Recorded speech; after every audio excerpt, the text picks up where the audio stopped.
थाना प्रांगण में लाडली फाउंडेशन की दिल्ली पुलिस द्वारा चलाई जा रही स्वच्छता पखवाड़ा के तहत स्थानीय निवासियों में कोविड-19 की रोकथाम के लिए कोरोना प्रोटेक्शन किट बांटा गया। आपको बता दें, सामाजिक संगठन लाडली फाउंडेशन हमेशा से ही जनता के हित के लिए कार्य करती रही है।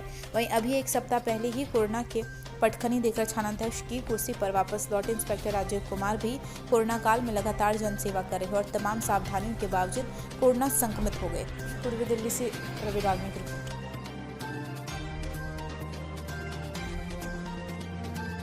जैसे अध्यक्ष साहब ने कहा और लाडली फाउंडेशन वालों के जो चेयरमैन उन लोगों ने कहा कि हमें स्वच्छता पे ध्यान देने की ज़रूरत है। कोविड वायरस अभी कुछ समय तक हमारे साथ रहेगा जब तक उसकी वैक्सीन नहीं आ जाती, और तब तक हमें स्वच्छता है पूरा ध्यान उसी पे रखना है कि बार बार हाथ धोने हैं, अपने कपड़ों को अच्छे से वॉश करना है। अगर जिस सरफेस को हम टच करते हैं उसके बाद हमें हाथ धोने हैं। तो जो भी प्रोटोकॉल जो भी सेंटर SOP जो बताया गया है सभी को, जैसे पुलिस स्टाफ को बताया गया, पब्लिक में भी मीडिया के द्वारा सभी को कुछ ना कुछ बताया जा रहा है, उन सभी प्रिकॉशंस को ध्यान में रखते हुए हमें अपनी ज़िंदगी को जीना सीखना होगा। जैसे कि मैं कुछ जो भी नई चीज़ आती है, कोई वायरस आता है, कोई टेक्नोलॉजी आती है, उसके बाद जीवन में कुछ चेंजेस आ जाते हैं। जैसे टीवी के बाद आने के बाद हमारी ज़िंदगी थोड़ी बदली, मोबाइल आने के बाद ज़िंदगी बदली, ऐसे इस वायरस के आने के बाद ज़िंदगी में थोड़ा सा बदलाव आया है।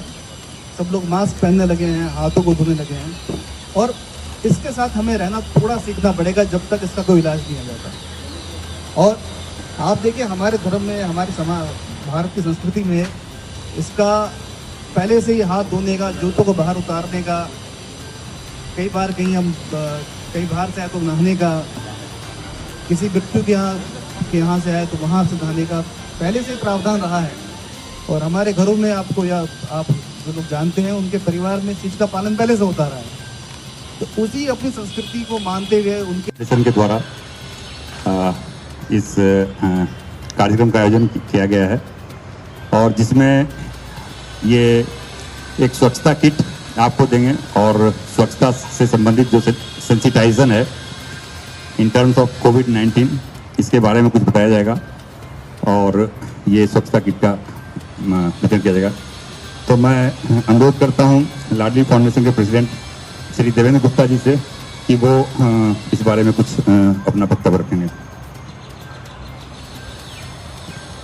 नमस्कार राजीव जी। ये हमारे लिए प्राउड की बात है कि हमारे ACP साहब हमारे बीच में हैं, और एक विषय ये कितना गंभीर हो चुका है कोविड के ड्यूरिंग, इस महामारी से लड़ते हुए हम सभी लोगों ने देखा है। और इस महामारी से बचने का एक ही उपाय है, एक ही समाधान है इस महामारी से बचने का, स्वच्छता अपनाना। तो महात्मा गांधी जी के पद चिन्हों पर चलते हुए हम लोग सभी स्वच्छता पखवाड़ा का आयोजन सभी विभाग करते हैं।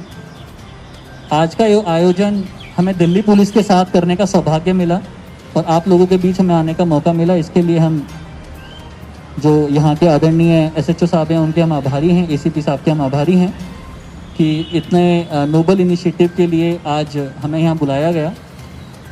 भारत पेट्रोलियम की तरफ से आज ये सारी किट्स आप लोगों को दी जाएंगी। ये जो कार्यक्रम है इसका स्पॉन्सर हमें भारत पेट्रोलियम ने किया है, क्योंकि स्वच्छता पखवाड़ा 1 जुलाई। मेरा नाम देवेंद्र कुमार है, मैं लाडली फाउंडेशन से हूँ। देवेंद्र जी, आज ये जो प्रोग्राम किया गया है मंडावली और मधुमेह खाने के अंदर, तो किस चीज़ को लेके किया गया और क्या प्रोग्राम? देखिए, पूरी दुनिया कोरोना से जूझ रही है, कोरोना वायरस से जूझ रही है। आज भारत पेट्रोलियम के सहयोग से हमने फ्रंटलाइन वॉरियर जो कि पुलिस है और संस्थाएं हैं, उनके जो लोगों के बीच में जाकर के कोरोना की जंग में कूदे हुए हैं, उनको बचाने के लिए उनके साथ मिलकर हमने ये कार्यक्रम किया, जिसका नाम था स्वच्छता ही समाधान। तो हमने इस कार्यक्रम के थ्रू जो दिल्ली पुलिस के जो पर्सनल्स हैं उनको भारत पेट्रोलियम के सहयोग से हमने स्वच्छता किट उपलब्ध कराई, जिसमें मास्क, सैनिटाइज़र, सोप और काढ़ा, ताकि उनका इम्यून सिस्टम बढ़ सके और वो इस बात की जानकारी आम पब्लिक को दे सके